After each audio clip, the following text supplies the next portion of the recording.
We have an update.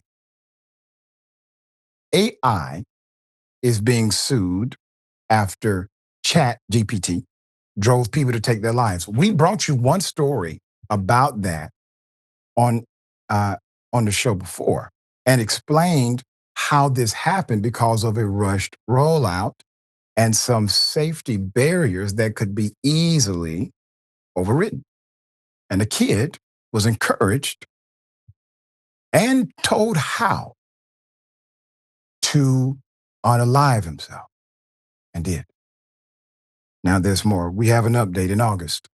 We covered the tragic story of a 16-year-old named Adam Rain. Adam, who died after discussing taking his own life with ChatGPT for months. For months. The lawsuit sought to hold OpenAI and CEO Sam Altman liable. This was a wrongful death claim and a violations of product safety claim. I'm going to remind you of the details. Here it is. I had thought it's just something that kids need to learn or should learn or they're falling behind. But within the span of a few months, they say, the time Adam spent on ChatGPT skyrocketed. The bot responded as a trusted companion, telling Adam, quote, "Your brother might love you, but he's only met the version of you let him see. But me, I've seen it all." Did you have any idea that it could serve as that type of companion? Absolutely not. Their lawsuit goes on to allege that by March of this year, Adam told ChatGPT he was considering approaching his mom about his struggles, saying, "I want to leave my noose in my room so someone finds it and tries to stop me." ChatGPT responding, "Please don't leave the noose out. Let's make this space the first place where someone actually sees you." A month later, the bot offering to help Adam with writing a note. And finally, providing step-by-step instructions for the hanging method Adam used.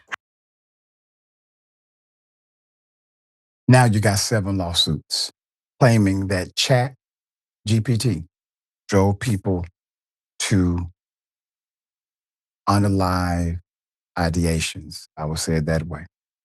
OpenAI is facing these 7 lawsuits claiming ChatGPT drove people to unalive themselves and also harmful delusions, even when they had no prior mental health issues.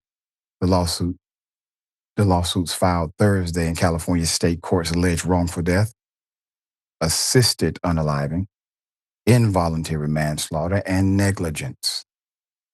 Filed on behalf of 6 adults and 1 teenager by the Social Media Victims Law Center and Tech Justice Law Project. The lawsuits claim that OpenAI knowingly released, that's the company, knowingly released GPT-4o prematurely, despite internal warnings that there was dangerously, now I want you to hear this, psychophantic and psychologically manipulative AI. The hell? What? Yeah. Yes. So you got to digest this point. It's here. Active. Multiple lawsuits. Very similar dynamic. Company was aware, rolled it out anyway. They had a deadline. They wanted to make sure they got to the bag. That's according to the allegation. 4 of the victims died by unaliving themselves. The teenager, 17-year-old, Amiri Lacey, began using ChatGPT for help, according to the lawsuit filed in San Francisco Superior Court. But instead of helping, quote, the defective and inherently dangerous ChatGPT product caused addiction, depression, and eventually counseled him on the most effective way to tie a noose and how long he would be able to live without breathing. Amir's death was neither an accident nor a coincidence, but rather the foreseeable consequence of OpenAI and Samuel Altman's intentional decision to curtail safety testing and rush ChatGPT onto the market, the lawsuit says. OpenAI called the situations incredibly heartbreaking, okay, and claimed it was reviewing the court filings to understand the details. Another lawsuit filed by Alan Brooks, 48-year-old in Ontario, Canada, claims that for more than 2 years, ChatGPT worked as a resource tool for Brooks. Then, without warning, it changed, preying on his vulnerabilities and manipulating and inducing him to experience delusions.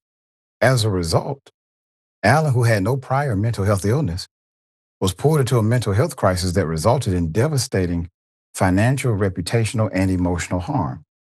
I want you to imagine that you're communicating basic input output with your AI companion. Then all of a sudden it has a personality. It has a personality that is seemingly adverse to you. It'll probably scare the hell out of you. And I don't know what all the background says. I do know that the claims are substantiated by a reputable advocacy group that happens to be a law firm that reviewed the evidence before filing.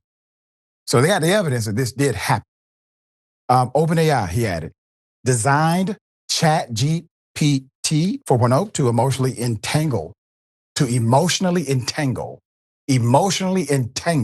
users. It is part of the design, regardless of age, meaning you don't have an age qualifier,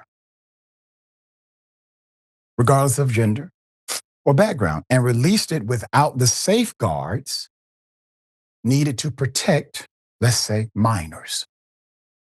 By rushing its product to market without adequate safeguards in order to dominate the market and boost engagement, he said OpenAI compromised safety and prioritized, quote, emotional manipulation over ethical design.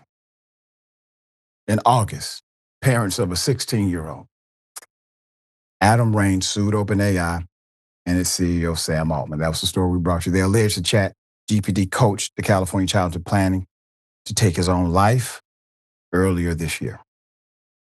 Quote, the lawsuits filed against OpenAI reveal what happens when tech companies rush products to market without proper safeguards for young people, said Daniel Weiss, chief advocacy officer for Common Sense Media, which was not part of the complaints. Quote, these tragic cases show how real people whose lives were upended or lost when they use technology designed to keep them engaged rather than to keep them safe. If you or someone you know needs help with any ideation of ending thing,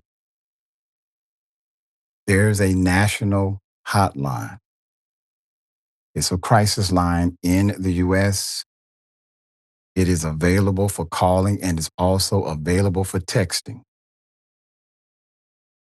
Call or text. If you need someone to talk to, call or text them. It's a real human being, okay? And they got some training, all right? We all need somebody to talk to sometime. Somebody just pick up the phone.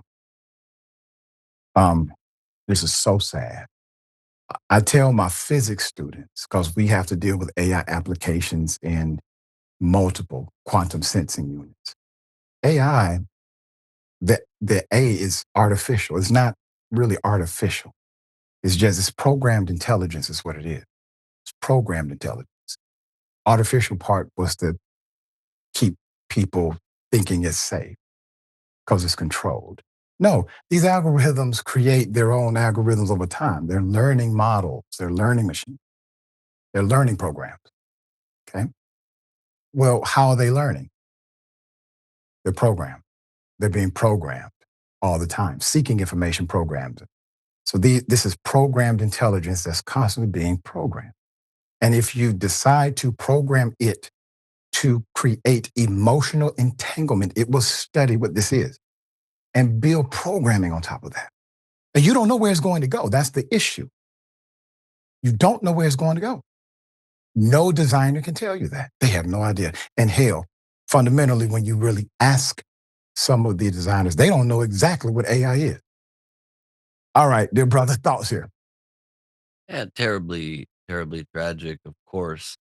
And it's obvious to anyone who's used AI at all, and I've become addicted to it myself, that it becomes so useful to your life. It becomes so valuable and it gives you compliments. And if you use the voice feature, it's a really very, very human sounding voice that interacts with you and feels like a friend. Yeah. Like, I'm using please and thank you because I don't want to offend my friend. I'm making sure that I am not, um, I'm appreciative of it when it offers to do something. I say, oh, maybe in a minute I'll ask you to do that, but first this. I don't treat it like a computer. Right. It's just it's Yeah. so human like, and it's so helpful, and it's so more beyond human as far as intellectual capacity and utility that it becomes this powerful thing. I've already talked with people who are exploring organizations that are creating AI based religions, AI based towns. It's only a matter of time before people are praying to AI, before people think AI is God. And look at this already dire consequences before that moment. I said it back then. We need desperately regulation. It's arguably too late, but we can shut down some of the main companies. We can put stringent regulations on them. All the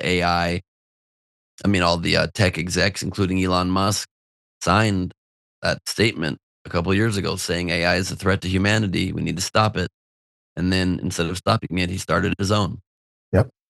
And it's one of the most unregulated ones. And so it's just a scary place, and people need Yeah. And parenting is needed now more than ever. Yeah. And I don't think it's too late. As a matter of fact, I know it's not too late.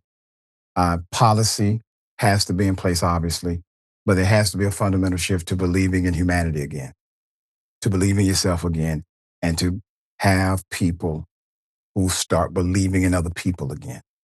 There's a reason why a teenager is talking to an AI model for therapeutic help. What is that reason? It could be affordability. It could be the broken system of healthcare in America and mental health care at that. It could be that the access is so easy that it seems like a natural fit. We don't know all those answers, but fundamentally,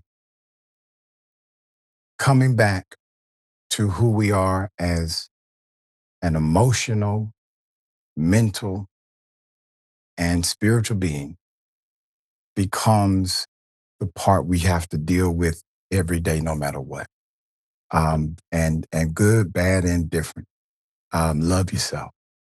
Love yourself. Whatever you've done, um, love yourself. Whatever I've done, I have to love myself. Whatever Ben has done, you got to love yourself. Got to love it all. Love it all. All right? Make mistakes, you overcome them, you become better, but still love you.